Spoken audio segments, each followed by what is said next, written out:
Terima kasih Anda masih bersama kami di CNN Indonesia Live. Pemberlakuan pembatasan sosial berskala besar di Depok, Jawa Barat resmi dimulai pada Rabu 15 April hari ini. Petugas gabungan dari TNI, Polri, Dinas Perhubungan, Satpol PP, dan pemerintah kota Depok dikerahkan di setiap posko checking point. Rabu pagi, personel gabungan sudah mulai bersiaga dan memeriksa kendaraan yang melintas dari arah Jakarta menuju Depok. Salah satu titik checking point yang ramai berada di bawah Jalan Layang Universitas Indonesia.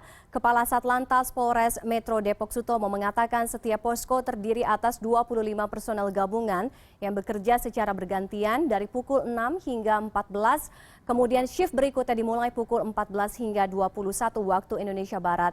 Petugas memberikan edukasi dan imbauan secara persuasif kepada pengendara yang kedapatan tidak menggunakan masker. Petugas juga mengatur posisi duduk penumpang baik di dalam mobil pribadi maupun kendaraan umum. Jadi kita melakukan penyaringan, pemeriksaan kendaraan untuk penumpang yang berbentuk sedan. Kalau di sedan itu supir depan, belakang ada 2. Kalau untuk kayak minibus begini, supir belakang ada 4. Kalau elep yang isinya 12, itu diberlakukannya 50%, jadi 6. Bis, kalau bis besar yang isinya 52, kita berlakukan 50%. Kalau untuk pembatasan kendaraan tidak boleh lewat, tidak ada. Lalu bagaimana penerapan PSBB hari pertama di Kota Depok? Sudah ada koresponden CNN Indonesia Arman Helmi. Arman, selamat sore. Hari pertama penerapan PSBB di Kota Depok, seperti apa pantauan Anda? Apakah masyarakat sudah menerima informasi ini dengan maksimal atau Anda melihat masih ada temuan masyarakat yang tidak tahu sehingga masih ada terjadinya pelanggaran di sana, Arman? Selamat siang, Fani. Sejujurnya kalau kita berbicara kesadaran daripada masyarakat itu memang bervariasi. Ya, sejak 2 hari saya memantau persiapan PSBB di Kota Depok sejak kemarin sampai hari ini. Memang ada masyarakat yang saya temukan dan saya lihat langsung pada saat diperiksa oleh petugas. Mereka memang sudah menggunakan masker sedari tempat mereka berasal, sedari rumah atau mungkin dari tempat tujuan asalnya seperti itu. Tapi ada juga, Fani, yang saya temukan juga baik dari hari kemarin sampai dengan hari ini. Pada saat diperiksa oleh petugas aparat gabungan di posko checking point saat ini saya berada di bawah kolong flyover Universitas Indonesia, tepatnya di Jalan Komjen Pol M. Yasin. Itu ada saya temukan pengendara yang mengendarai sepeda motor berboncengan. Salah satu memakai masker, ada salah satu juga di belakangnya tidak menggunakan masker. Pada saat ditanya, ternyata yang di belakang itu punya masker tetapi ia kantongi di saku celana ataupun juga di dalam tas. Jadi mengingat fakta yang kita lihat hari ini, memang banyak masyarakat yang belum sama sekali terlihat dan belum sadar akan pentingnya menggunakan masker.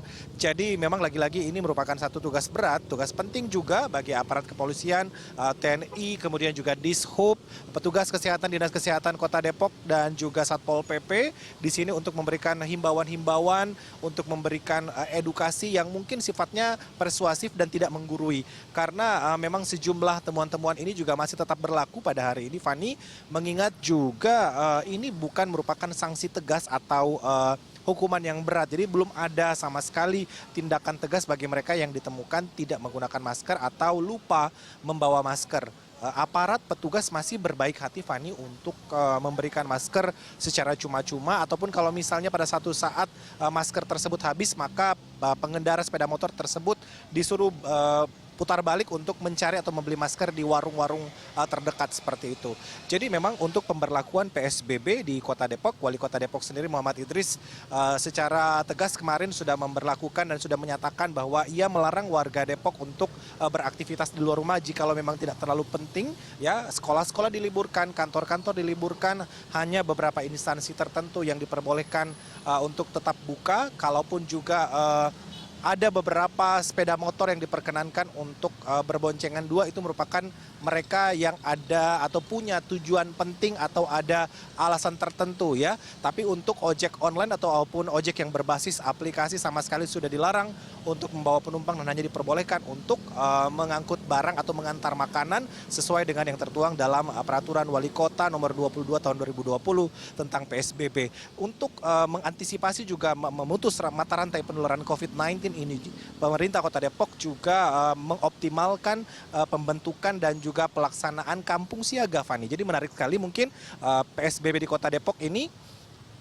Ya, Trifani. Oke.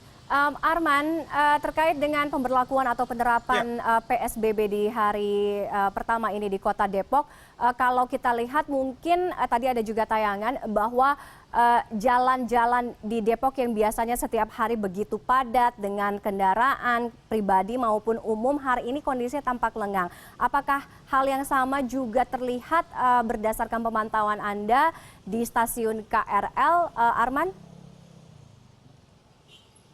Fani, menarik. Kemarin saya sempat memantau salah satu stasiun, yaitu stasiun Depok Lama yang ada di Pancoran Mas ya.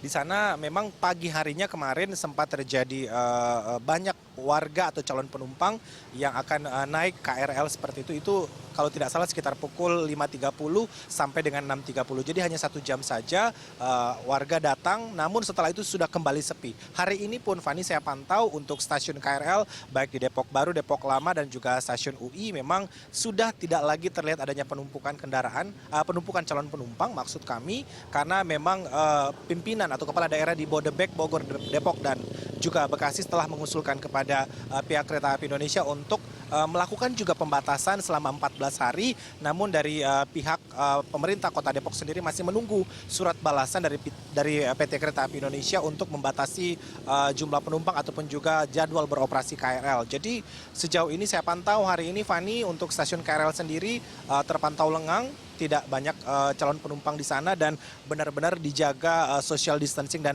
physical distancing di sana. Antrian juga sudah diatur sedemikian rupa dan pentingnya juga tadi seperti yang saya sampaikan, kampung siaga ini untuk mengkoordinir pergerakan masyarakat ataupun juga warga yang masuk dan keluar dari Kota Depok, di mana kampung siaga ini Fani dibentuk di setiap RW.